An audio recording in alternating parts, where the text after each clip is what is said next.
자, 우리 옆 사람 보고 인사하도록 하겠습니다. 자, 정신을 바짝 차립시다. 왜냐하면 그동안 제가 설교를 역사서 중심으로 했어요. 역사서. 그러니까 사건과 인물이죠.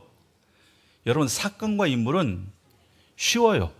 이 사건이 어떤 의미를 가지고 있고 이 사건을 통해 하나님께 우리에게 어떤 교훈을 주시는가 쉽습니다. 근데 이제 오늘서부터 우리가 야고보서 강해를 들어갑니다.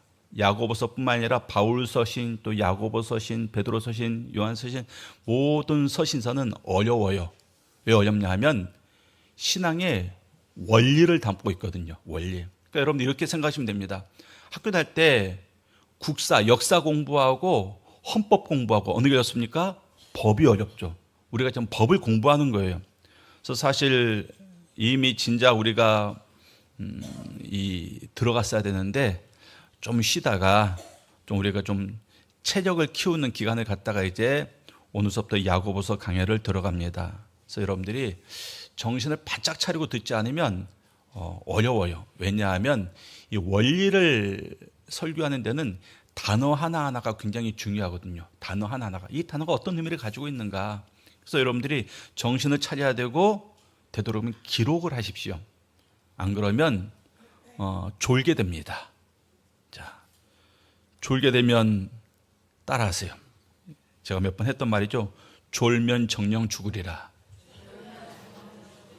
졸면 죽어요, 여러분들. 그러니까 시간 정신을 바짝 차리고 말씀을 들을 수 있길 바랍니다. 자, 야고보서는 제가 사실 이거 물어볼까 말까 하다가 왜 제가 물어보다가 괜히 제가 상처받을까 봐서 안 물어볼까 하다가 그래도 한번 물어보고 싶어요. 자, 여러분들 빌립보서는 빌립보 교회 쓴 서신이죠. 에베소서는 에베소 교회 쓴 서신이죠. 고린도전서는 고린도 교회 쓴 서신이죠. 야고보서는 어느 교회 쓴 서신일까요? 맞았어요, 여러분들. 여러분들 대답을 안 해야 돼요.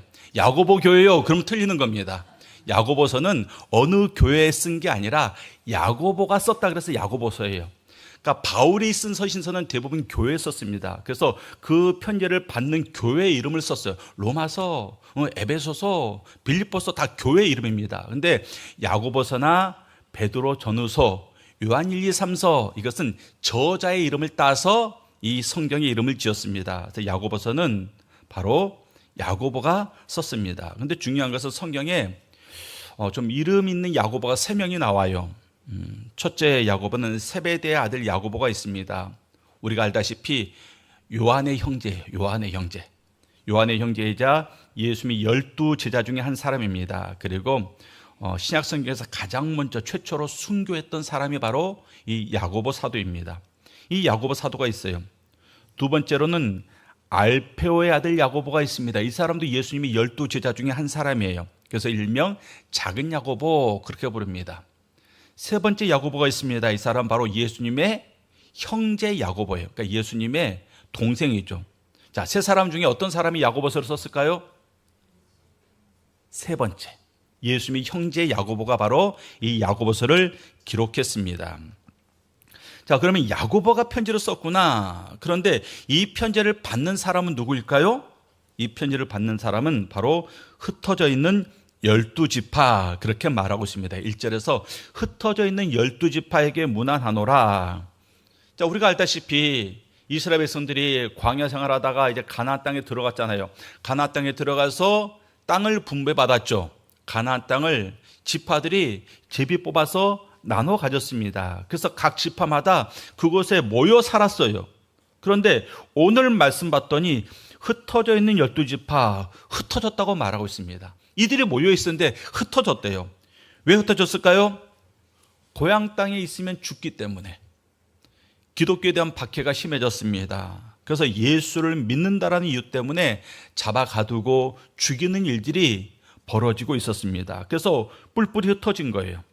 고향 땅을 떠나서 이스라엘 땅을 떠나서 낯선 이방의 땅으로 와서 그들이 살아가게 되었습니다. 그런 사람들에게 주신 편지가 바로 이 야고보서입니다. 이미 그들은 고난 한가운데 있어요. 고향 땅을 떠났다, 삶의 터전을 잃어버렸다라는 것 자체가 고난이고, 이방 땅에 들어가서 쉽게 적응이 되겠습니까? 땅을 잃었고 재산을 잃었고 나라를 잃었습니다. 어느 나라에 들어가든지 나라 잃은 백성, 그러면 핍박을 받게 되어 있어요. 자, 그런 사람들, 지금 여전히 고난 가운데 있는 사람들에게 이 야고보가 편지를 썼는데 첫 말이 무엇입니까? 기쁘게 여기라 그랬습니다. 기쁘게 여기라. 너희는 너희의 처지와 상황을 지금 기쁘게 여기라, 이렇게 말씀하고 있습니다. 고난 한복판에 있는 사람에게 기쁘게 여기라 말하고 있는 거예요. 이것은 너희들의 현실을 외면해라, 그런 말이 아닙니다. 시련의 의미와 목적을 깊이 알고 그 가운데 하나님의 섭리가 무엇인지를 깨달은 사람이 주는 말씀입니다. 너희들은 기뻐해라. 기뻐할 수밖에 없다. 우리가 기뻐해야 된다. 이것을 지금 야고보가 이 흩어져 있는 고난 가운데 있는 성도들에게 말하고 있는 겁니다. 우리도 마찬가지예요. 우리 성도님들 다양한 그러한 시련과 고난 가운데 있습니다. 어떤 사람은 질병 가운데 있습니다. 어떤 사람은 관계가 깨어진 그런 아픔 가운데 있습니다. 또 경제적인 어려움도 있고 불확실한 미래도 있습니다. 이 모든 것 앞에서 우리가 어떤 자세를 취해야 되는가? 바로 기뻐하라. 그러면 기뻐하기 위해서 이게 그냥 기뻐한다고 저절로 기쁨이 솟아나는 게 아니잖아요. 그럼 이 기뻐하기 위해서 우리가 어떤 자세를 취해야 되는가? 우리가 세 가지로 살펴보겠습니다. 첫째는 목적을 알아야 됩니다. 목적을 알아야 됩니다. 2절 말씀에 이런 말씀이 있습니다. 내 형제들아, 너희가 여러 가지 시험을 당하거든 온전히 기쁘게 여기라. 내 형제들아. 흩어져 있는 이스라엘 백성들에게 내 형제들아, 이것은 단순히 그냥 인사말이 아니에요. 지체의식입니다. 지체의식. 내 형제들아, 무슨 말이냐면 나도 너희와 같은 그런 어려운 처지에 있다. 나는 너희와 떨어지는 사람이 아니다. 너희가 고난당하는 것처럼 나도 고난을 당하고 있다. 이것을 말하고 있는 겁니다. 그러면서 그 다음에 말씀이 너희가 여러 가지 시험을 당하거든 온전히 기쁘게 여기라. 여러 가지 시험을 당하거든. 시험이 한 가지가 아니에요. 시험이 한 가지면 그래 이번만 잘 견디면 되겠다. 이번은 고비만 한번 넘기면 되겠다. 이러면 되는데 여러 가지 시험이에요. 여러 가지 시험. 각 사람마다 각 상황마다 다르게 찾아오는 다양한 시험이 있습니다. 어떤 사람은 건강의 시험이 있고요. 어떤 사람은 물질의 시험이 있고 어떤 사람은 영적인 시험이 있고 아무튼 여러 가지 시험이 있습니다. 그 모든 시험을 다 포괄하여 말하는 겁니다. 여러 가지 시험을 당하거든 온전히 기쁘게 여기라. 잠깐 기뻐해라. 조금 기뻐해라가 아니라 완전한 기쁨, 온전히 기뻐하라. 근데 여러분들 시련이 왔을 때 그냥 조금 기뻐하는 척은 할 수 있어요. 그래 성경에서 배웠으니까 고난이 왔을 때도 기뻐하라 그랬으니까 기뻐하는 척은 할 수 있습니다. 근데 완전히 기뻐하래요. 그게 말이 됩니까? 말이 안 되죠. 목사인 저도 그렇게 못 살아요. 그런데 성경이 그렇게 우리에게 말씀하고 있습니다. 그리고 그것이 가능한 이유를 3절에서 말씀하고 있습니다. 3절 말씀을 우리 다 같이 한번 읽겠습니다. 3절 말씀 시작. 이는 너희 믿음의 시련이 인내를 만들어내는 줄 너희가 알미라. 자, 믿음의 시련. 여기서 이 시련이라는 단어를 썼는데 이 시련이라는 단어, 이 도키미오는 금속을 불로 재련할 때 사용하는 이 단어가 바로 이 도키미온, 이 단어를 지금 시련 이렇게 우리에게 적용하고 있습니다. 자, 금속은 불로 연단할수록 더 그 금속이 불순물이 빠지면서 순도를 높이게 됩니다. 제가 TV에서 그 금광석을 한번 봤어요. 금광석, 이 금광을 캐는 있잖아요. 그 탄광? 거기 가서 이 금강석을 봤는데 어떤 눈으로 보면 몰라요. 이게 금강석인지 아닌지. 근데 그것 자체는 별로 가치가 없습니다. 금강석을 캐면 그것을 잘게 부스러뜨려요. 부스러뜨려서 녹입니다. 그러면 거기서 금만 녹아나요. 근데 금만 녹아나는 게 아니라 여러 가지 금속 물질이 같이 녹아납니다.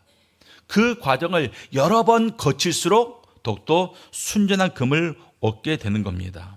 마찬가지로 우리의 믿음이 그렇다라는 것이에요. 우리 믿음이 다 제각각입니다. 어떤 사람은요 순전한 믿음을 가진 성도가 있어요. 어떤 성도는 흐릿한 믿음을 가지고 있는 성도가 있습니다. 어떤 성도는 좀 불순물이 많이 끼어 있는 그러한 믿음을 가진 성도도 있다라는 것입니다. 그럼 하나님께서 어떤 믿음을 원하실까요? 순전한 믿음. 순전한 믿음을 원하십니다.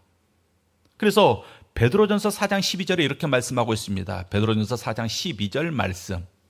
자, 말씀이 안 뜨네요. 자, 우리 성도님들, 우리 남성들이 한번 읽겠습니다. 남성들이 시작. 연단하려고 오는 불시험을 이상한 일 당하는 것 같이 이상히 여기지 말고. 자, 사랑하는 자들아, 너희를 연단하려고 오는 불시험을 이상한 일 당하는 것 같이 이상히 여기지 말고. 무슨 말입니까? 자, 너희는 당연히 이 불시험을 거치게 되어 있다. 그러니까 이것을 이상하게 여기지 말라. 이건 내가 당해서는 안 되는 건데 그게 나한테 왔어요. 그럼 이상하게 여겨야죠. 근데 당연히 성도는 이 과정을 통과하게 되어 있습니다. 그러니까 이상하게 여기지 말라 이렇게 말씀하고 있습니다. 이제 우리 성도님들 큰일 났습니다. 신앙생활 그냥 대충 교회 다니고 직분 받고 봉사하고 그렇게 살다가 천국 가면 되는 줄 알았더니 불시험을 통과해야 된다. 불시험을. 여러분들이 불시험을 통과해야 된다 이렇게 말씀하고 있습니다. 믿음을 가진 자들은 누구나 통과해야 되는 이 시험. 어떤 사람은 이 시험을 통과한 사람도 있을 것이고 어떤 사람은 아직 통과하지 않은 사람도 있을 것이고 또 어떤 분은 이 시험 과정 중에 있는 분도 분명히 있을 겁니다. 근데 중요한 것은 이 시험을 통과해야 되는데 이 시험을 또 성경에서 뭐라고 말씀하고 있습니까? 믿음의 시련 이렇게 말하고 있습니다. 믿음의 시련. 그런 성도가 그저 예수 믿고 예수 안에서 평탄하게 살다가 은혜 누리면서 살다가 그렇게 천국 가면 좋은데 왜 믿음의 시련을 겪어야 되는가? 이유는 마지막 때일수록, 잘 들어야 됩니다. 마지막 때일수록, 지금이 마지막 때예요. 마지막 때일수록 진짜 믿음과 가짜 믿음이 선명하게 구별되어야 되기 때문에 그래요. 그런데 우리가 봐서 몰라요. 저 사람의 믿음이 진짜 믿음인가 가짜 믿음인가 모릅니다. 그런데 믿음의 시련이 왔을 때, 불시험을 통과했을 때 저 사람의 믿음이 진짜 믿음이었구나. 저 사람 믿음 좋아 보였는데 가짜 믿음이었구나. 이것이 판가름 되더라는 것입니다. 거짓 선지자와 적 그리스도가 지금 활개치는 시대에 우리는 어떠한 경우에도 미혹되지 않은 그러한 진실된 믿음을 우리가 드러내야 됩니다. 이 종말의 때 성도에게 요구되는 믿음은요, 완성된 믿음을 하나님께서 원하십니다. 온전한 믿음을 원하십니다. 그렇기 때문에 우리가 믿음의 시련이라는 용광로를 통과할 때 비로소 주님께서 원하시는 그런 믿음을 우리가 갖출 수 있게 되는 겁니다. 4절 말씀을 봅니다. 인내를 온전히 이루라. 이는 너희로 온전하고 구비하여 조금도 부족함이 없게 하려 함이라. 자, 그 믿음의 시련이 무엇을 만들어낸다고요? 인내를 만들어낸대요. 인내는 오래 참는 거죠. 우리 성도가 오래 참는 거 잘합니다. 예수 믿는 사람도 오래 참는 거 잘해요. 근데 여기서 말하는 인내는 단순히 이를 악물고 그냥 버티는 것, 견디는 것, 이것을 말하는 게 아닙니다. 여기서 인내라는 단어를 보면요, 무엇 아래 머문다, 그런 뜻이 있어요. 헬라어 원어를 분석하면 그런 의미가 있습니다. 무엇 아래 머문다. 그러니까 무엇 아래 머뭅니까?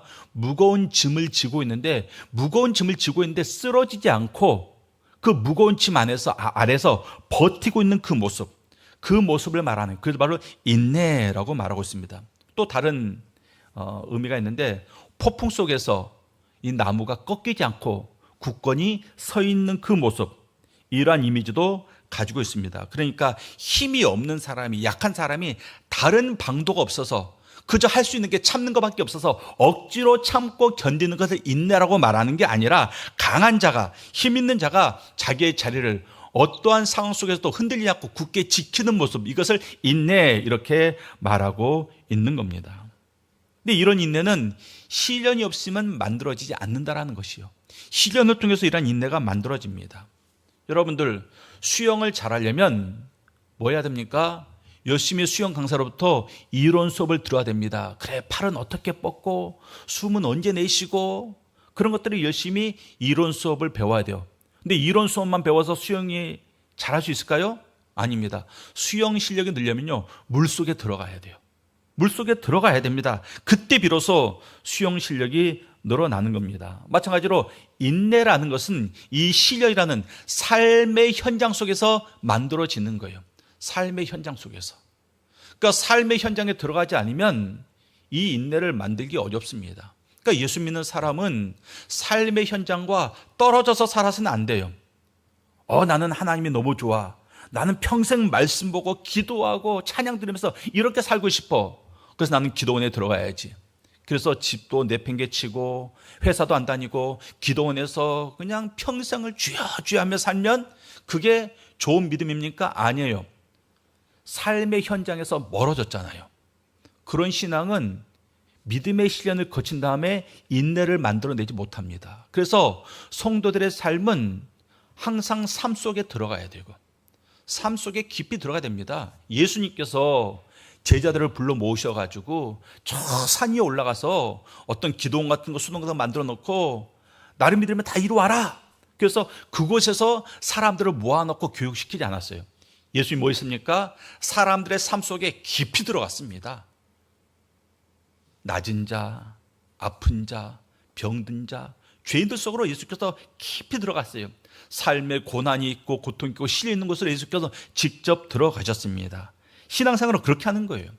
삶의 현장 속으로 들어가야 됩니다. 그럴 때 비로소 인내를 이루게 되고 주님께서 원하시는 온전한 믿음을 우리가 갖출 수 있기 때문에 그렇습니다. 4절에서 이 인내가 완성될 때 나타나는 결과를 선언하고 있는데 이는 너희로 온전하고 구비하여 조금도 부족함이 없게 하려 함이라. 자, 완성된 모습이죠. 전체적으로 온전하며 어떠한 부분에서도 부족함이 없는 그러한 상태를 말하고 있습니다. 그러니까 우리의 시련의 목적지가 바로 이것입니다. 조각상을 만들기 위해서 불필요한 것들 다 깎아내듯이 또 도자기를 온전하게 구워내기 위해서 뜨거운 가마속에 들어보내듯이 하나님의 시련을 통해서 우리를 온전한 믿음의 사람으로 만들어 가더라는 것입니다. 스위스의 한 금 재련소를 어떤 사람이 방문했습니다. 그리고 재련사에게 물어봤습니다. 자, 언제까지 불을 가합니까? 언제까지 불을 가합니까? 그랬더니 이 재련사가 말합니다. 금에 제 얼굴이 비칠 때까지요. 자, 여러분들, 불순물이 많이 껴있으면 얼굴이 제대로 비치지 않겠죠. 얼굴이 비쳐도 흐릿하게 비칠 겁니다. 그런데 그 모든 불순물을 제거하면 이제 자기 얼굴이 선명하게 비춰진다고 합니다. 그때야 비로소 재련이 끝난다. 그렇게 말했다고 합니다. 우리도 마찬가지예요. 우리가 믿음의 시련, 불시험을 거쳐야 되는 이유가 있고 언제까지 우리가 그 시험을 거쳐야 되는가? 우리 안에 하나님의 형상이 명확하게 드러날 때까지. 우리 안에 다 하나님의 형상이 있어요. 예수의 흔적이 있습니다. 그게 드러나야 되는데 드러나지 않아요. 왜? 불순물이 너무나도 많기 때문에 아직도 우리가 죄된 모습을 갖고 있기 때문에 내 앱모습, 애습관, 나의 쓴뿌리들 그러한 것들이 내 안에 있는 그리스도의 형상을 가로막고 있더라는 것입니다. 그래서 우리가 불시험을 통해서 그 모든 것들을 하나씩 제거해 나가고 그래서 결국 무엇이 드러나야 됩니까? 우리 안에 있는 예수 그리스도의 형상이 드러나는 그러한 삶을 살아야 됩니다. 여러분들이 누군가 대화할 때 여러분들의 대화를 통해서 상대방이 여러분들을 통해서 예수를 발견할 수 있습니까? 내 대화 속에 그런 게 있습니까? 없으면 불순물이 낀 거예요.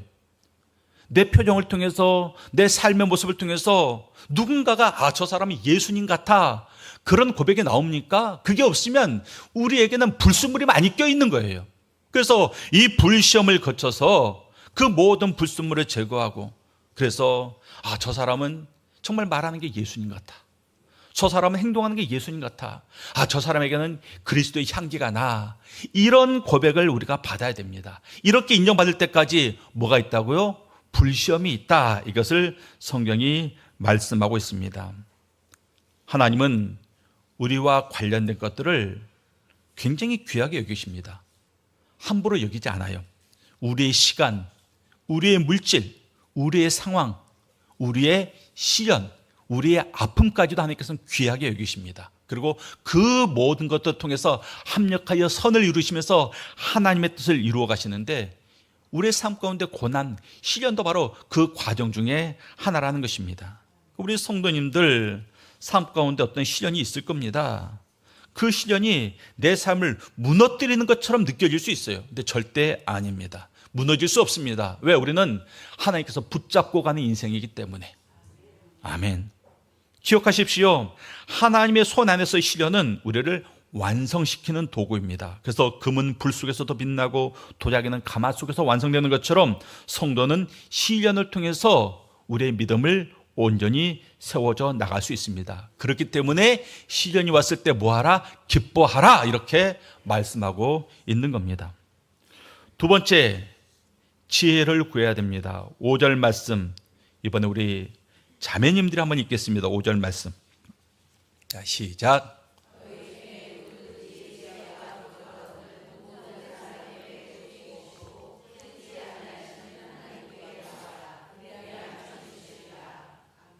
아멘. 자매님들 100점, 형제님들 98점. 아주 또박또박 잘 읽으셨습니다. 자, 너희 중에 누구든지 지혜가 부족하거든. 야고보서는 앞서서 시련의 의미를 설명합니다. 그리고 이제 실제적인 문제로 넘어옵니다. 그래, 시련의 의미는 알겠는데, 시련의 의미는 알았어요. 막상 시련 그 한복판에 있게 되면 또 현실의 삶은 그렇지 않잖아요. 어떻게 해야 될지 모릅니다. 그때 뭐가 필요하다고요?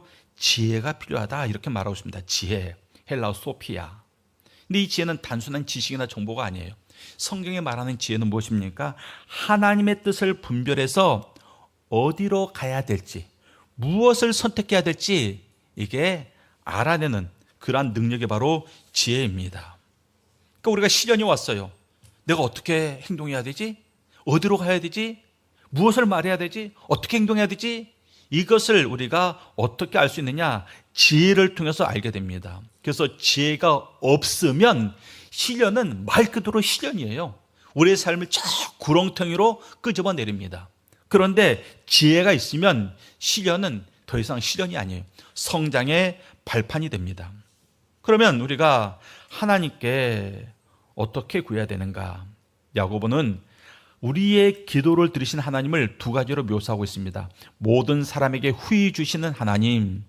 하나님은 찔끔찔끔 아껴서 주시는 분이 아니라는 것입니다. 하나님은 후히 주시는 분입니다. 아껴줄 이유가 없죠. 무엇이 아깝겠습니까? 이미 자기 아들 독생자 예수를 우리를 위해서 줬는데 무엇이 더 아깝겠습니까? 그러니까 하나님 우리에게 주실 때 그냥 아낌없이 주시는 분이에요. 후히 주시는 분입니다. 또 꾸짖지 아니하시는 하나님, 이게 중요해요. 꾸짖지 아니하시는 하나님. 우리가 하나님 앞에 같은 문제로 여러 번 찾아가도 하나님께서 너 왜 또 왔어? 또 맨날 똑같은 문제로 찾아오냐? 어제도 그것 때문에 기도했잖아. 어제도 그것 때문에 넘어졌잖아. 오늘도 그것 때문에 넘어졌냐? 하나님께서 이렇지 않는다라는 것이에요. 하나님께서는 우리에 있는 모습 그대로, 하나님을 찾는 그 모습이 너무나도 귀하기 때문에 어떤 일로 찾아왔느냐, 이것보다는 하나님을 찾아오는 그 모습을 하나님께서 귀하게 여기기 때문에 꾸짖지 아니하신다, 이렇게 말씀하고 있습니다. 왜 이게 가능한가? 하나님과 우리는 아버지와 자녀이기 때문에 그래요. 우리가 하나님을 그저 선생님, 스승님처럼 여긴다면 우리가 하나님 앞에 나가는데 한계가 있습니다. 제한이 있습니다. 나도 염치가 있지. 이제 그만 나가야지. 그런데 자식들은 부모 앞에 나갈 때 그런 게 없어요. 진짜 염치가 없어요. 너무나도 뻔뻔하게 부모 앞에서 당당하게 요구합니다. 그런데 하나님은 그런 모습 좋아하신다라는 거예요. 그런 모습 좋아하십니다. 왜 여러분들 하나님 앞에 나가면서 눈치를 봐야 됩니까? 아버지인데. 그러니까 있는 모습 그대로 하나님 앞에 그냥 아버지는 내가 무엇을 말하든지 들어주실 거야 하면서 그 확신 가지고 하나님 앞에 나가면 되는 겁니다. 그런데 6절에서 조건이 있어요. 오직 믿음으로 구하고 조금도 의심하지 말라. 의심하는 자는 마치 바람에 밀려 요동하는 바다 물결 같으니. 자, 의심하는 자를 이렇게 묘사하고 있습니다. 바람에 밀려 요동하는 바다 물결 같으니. 여러분들 폭풍이 왔을 때, 우리나라에 이제 태풍이 오잖아요. 태풍이 왔을 때 혹시 바다에서 그 태풍이 치는 그 바다를 보신 적이 있습니까? 굉장히 무서워요. 그런데 이 파도는 방향이 없어요. 파도는 자기 방향이 없습니다. 그저 바람이 부는 대로, 바람이 이쪽에서 불면 이쪽으로, 저쪽으로 불면 저쪽으로 휩쓸립니다. 바로 바람에 밀려 요동하는 바다 물결 같으니 의심하는 자가 그렇대요. 또 뭐라고 말씀하고 있습니까? 8절 말씀에 두 마음을 품어 모든 일에 정함이 없는 자로다. 두 마음을 품었다. 헬라어 의미로는 두 개의 영혼을 가진 자입니다.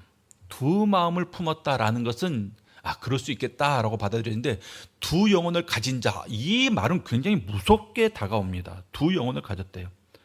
그러니까 두 마음은 이것이에요. 하나님을 의지하고도 싶고 세상을 의지하고도 싶고 하나님의 방법도 따라야 되는데 하나님의 방법보다는 세상의 방법이 훨씬 더 나에게 이득을 가져다 줄 것 같고 세상의 방법이 훨씬 더 쉬울 것 같고 그래서 왔다 갔다 하는 거예요. 근데 그것을 두 영혼을 가진 자라고 헬라어에서 표현하고 있습니다. 한 영혼은 하나님을 믿는 영혼일 거고 또 한 영혼은 어떤 영혼일까요? 두렵지 않습니까? 그게 우리 안에 같이 있다는 것입니다. 다시 본문으로 들어가서 5절에서 지혜를 구하라 말합니다. 그리고 6절에서는 오직 믿음으로 구하라고 말하고 있습니다. 믿음으로 지혜를 구하라. 믿음으로 지혜를 구하라. 항해사가 배를 타고 이제 가는데 폭풍가 몰아쳤어요. 그래서 방향을 잃어버렸습니다. 깜깜합니다. 그런데 자기가 원하는 목적지로 가야 돼요. 그때 방향을 찾기 위해서 무엇을 의지해야 될까요? 그렇죠. 나침반. 보통 날씨가 좋으면 하늘에 뜨는 별을 보고 방향을 찬동합니다. 그런데 폭풍가 몰아쳐요. 별도 안 보입니다. 그때는 나침반을 봐야 됩니다. 자기 감각을 의지해서는 안 돼요. 내가 이 길을 여러 번 왔다 갔다 해봤는데 내 느낌상으로 저쪽일 것 같아. 그러면 죽습니다. 그때는 철저하게 이 나침반을 의지해야 됩니다. 비행사들이 종종 그런데요. 전투조종사들이 공중 높이 날다 보면 어느 순간 하늘과 바다가 구별이 안 된대요. 그래서 저쪽이 하늘이구나 하고 기술을 위로 틀었는데 그게 바다로 떨어지는 방향이에요. 그렇기 때문에 자기의 시각을 믿지 말고 계기판을 믿어라 그래요. 그걸 교육한다 그럽니다. 너의 시각은 착각을 일으킬 수 있다. 그러니까 철저히 계기판을 봐라. 내가 보기에 분명히 저 위쪽이 하늘이에요. 근데 그쪽이 바다인 거예요. 감각은 그렇게 우리를 속입니다. 근데 계기판은 속이지 않는데요. 그러니까 계기판을 봐라. 마찬가지로 나침반을 봐야 됩니다. 그러니까 우리가 이 시련이나 폭풍 속에서 하나님의 지혜는 우리의 삶을 선한 길로, 바른 길로, 생명의 길로 인도하는 유일한 나침반이 되는 겁니다. 근데 두 마음을 품었어요. 자신의 감각을 믿을까, 하나님의 말씀을 믿을까, 왔다 갔다 합니다. 왔다 갔다 해요. 오직 하나님께 우리의 방향을 맞추고 하나님께만 집중하고 하나님께 목표를 두고 우리의 인생을 나아갈 때 비로소 하나님께서는 우리의 삶을 책임져 주십니다. 그러니까 여러분들 지금 시련 가운데 있는 성도가 분명히 있을 거예요. 시련 가운데 있는 성도. 죄송합니다. 저쪽에 자꾸 아멘을 하시는데 제가 거기에 호응을 해줬는데 제가 말이 빠다 보니까 아멘 할 때 제가 같이 막 말을 하고 말았습니다. 앞으로 안 그럴게요. 다시 한번 아멘 해보세요. 예, 아멘. 자, 여러분들 시련 앞에서 어떻게 해야 될지 막막하면 또 지혜가 부족하면 뭐 하라고요? 야고보의 권면은 단순해요. 구하랍니다. 하나님께 기도하라 이렇게 말씀하고 있습니다. 두 마음 품지 말고 의심하지 말고 그저 담대하게 확신 가운데 하나님께 구하라. 사랑하는 성도님들, 시련이 왔을 때 첫째, 목적을 알고 기뻐해야 됩니다. 두 번째 뭐 하라고요? 지혜를 구해야 됩니다. 세 번째, 영원한 가치에 눈을 떠야 됩니다. 시련 앞에서 사람들이 왔다 갔다 요동치는 근본적인 이유가 있습니다. 왜? 이득 때문에 그래요. 이익 때문에 그래요. 내가 생각하는 가치와 성경에 말하는 가치가 다르기 때문에 그래요. 세상의 기준으로 우리의 삶의 가치를 판단하기 때문에 그래요. 자, 우리가 가난한 사람을 봐요. 가난한 사람. 그러면 딱 이런 이미지가 있죠. 뭔가 좀 부족한 사람 같고 복을 못 받은 사람 같고 세상에서 실패자 같고 그런 느낌을 받아요. 근데 부자는 어떻습니까? 복 받았구나. 성공한 것 같고 뭔가 인생이 좀 완성된 것 같고 그런 느낌을 받습니다. 근데 야고보는 이것이 착각이다. 이 착각을 정면으로 깨뜨리고 있습니다. 시련을 이기기 위해서 우리는 우리의 시각을 세상의 기준으로 바라보는 것이 아니라 영원한 가치를 기준 삼아서 바라보라, 이것을 말씀하고 있습니다. 자, 9절 말씀 보세요. 낮은 형제는 자기의 높음을 자랑하고, 자, 낮은 형제, 사회적으로 낮고 가난한 자입니다. 야고보는 이 낮은 형제에게 이렇게 말합니다. 너의 높음을 자랑하라. 어떤 높음입니까? 가난한 사람에게 어떤 높음이 있을까요? 바로 세상의 지위나 재산이 아니라 그리스도 안에서 하나님께서 그 사람에게 부여한 영적 자녀, 하나님의 자녀라는 신분을 말하고 있는 겁니다. 너는 이미 하나님의 자녀야. 너의 높음을 자랑해라. 이게 얼마나 놀랍습니까? 지금 이 시대가 로마가 세상을 통치하고 있는 그러한 시대예요. 이 시대에 노예나 하층민이 대부분이었습니다. 초대교회.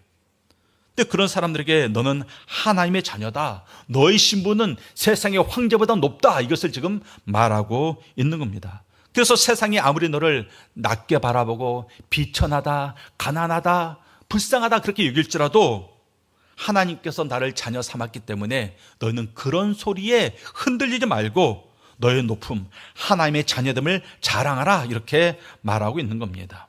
반면 10절에서는 부한 자는 자기의 낮아짐을 자랑할지니 말하고 있습니다. 자, 세상에 보기에 부한 자가 있습니다. 권세 잡은 자가 있습니다. 근데 자랑할 것이 역설적으로 낮아짐이라 말하고 있습니다. 낮아짐. 10절 하반절을 보면 이런 말씀이 있습니다. 이는 그가 풀의 꽃과 같이 지나감이라. 자신의 부요함이, 내 그 부가, 물질이 얼마나 일시적이고 한시적인가를 알아라, 이걸 말하는 거예요. 팔레스타인의 봄은 짧아요. 우기가 끝나면 그 아름다운 들꽃들이 온 들판을 덮습니다. 그런데 금방 동풍이 불어요.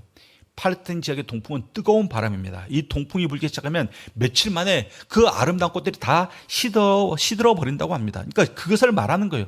네가 아무리 너의 물질로 말미암아, 너의 지식으로 말미암아, 너의 학벌로 말미암아 너희가 정말 너의 그런 부유함을 자랑할지라도 그것이 풀의 꽃과 같이 지나갑니다. 금방 사그러진다, 없어진다. 그러니까 너희는 너희의 낮아짐을 자랑해라. 교만하지 말고 너희를 낮추라, 이렇게 말씀하고 있습니다. 이사야서 40장 6절에서 이렇게 말씀하고 있습니다. 이사야서 40장 6절. 자, 다 같이 읽겠습니다. 시작. 이사야 40장 방송 없습니까? 이사야 40장. 시편을 쳤네요. 이사야 40장. 자, 그럴 수 있죠. 그럴 수 있습니다. 우리 방송실에서 또 열심히 이렇게 섬겨주시고 있는데 살을 실어볼 수도 있는 거죠. 예.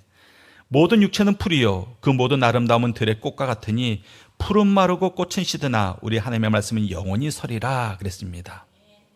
자, 우리가 자랑하는 세상의 가치는요, 들의 풀의 꽃과 같다 말하고 있습니다. 그런데 우리가 가지고 있는 참된 가치는 뭐라고요? 영원하다 말하고 있잖아요. 그 영원한 가치를 자랑하고 그 영원한 가치를 가진 존재로서 내 자신을 드러내라, 그렇게 성경이 말하고 있는 겁니다. 그럴 수 있죠. 까짓 거 카톡 올릴 수도 있죠. 자, 여기서 야고보가 우리에게 촉구하는 것이 선명해집니다. 영원한 가치. 너희가 가지고 있는 영원한 가치, 그것을 기준 삼아라 말하고 있는 거예요. 우리가 세상의 기준으로 보면 얼마나 우리가 불쌍합니까? 얼마나 우리가 대단합니까? 여기 박사학위 가진 사람 있습니까? 재산 한 100억 가진 사람 있습니까? 없잖아요.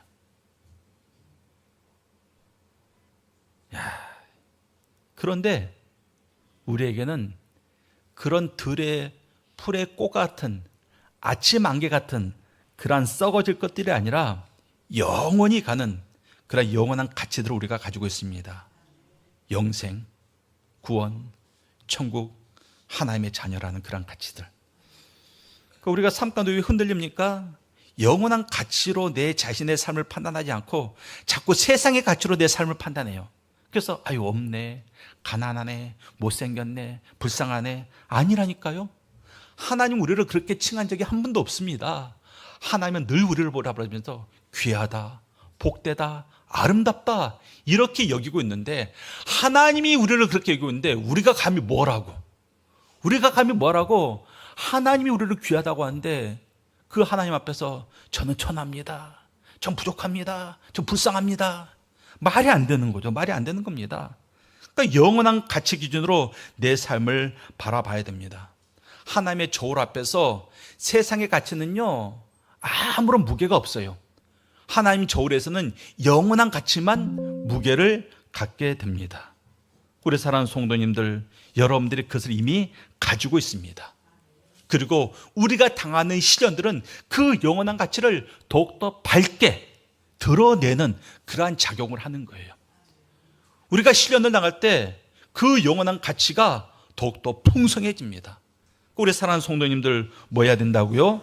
시련이 왔을 때 마땅히 기뻐하라, 이 말씀을 듣고 아유, 성경이니까 저렇게 말하지, 야고보니까 그렇게 말하지, 지금의 시대가 얼마나 살기 어려운데가 아니라 그 시련이 왔을 때 기뻐하라, 이 말씀을 우리가 아멘, 감사합니다 하면서 진정한 기쁨으로 이 말씀을 받고 이 말씀대로 살아가는 그러한 성도의 모습을 우리가 가져야 될 것입니다. 야고보서 1장 1절에서 11절까지 말씀, 우리에게 성도의 자세를 가르치고 있습니다. 어떤 성도입니까? 시련 가운데 있는 성도의 자세. 첫째, 시련의 목적을 알아야 됩니다. 우리의 온전함이 있습니다. 그리고 지혜를 구해야 됩니다. 꾸짖지 아니하시고 후히 주시는 그 하나님께 지혜를 구하시기 바랍니다. 그리고 세 번째, 시련을 바라보는 시각을 바꿔야 됩니다. 세상의 기준이 아니라 영원한 가치 기준으로 우리의 시련, 우리의 삶을 바라볼 때, 아, 이것이 은혜구나, 이것이 감사구나, 이것이 기쁨이구나 고백하는 우리 성도님들이 다 되실 겁니다.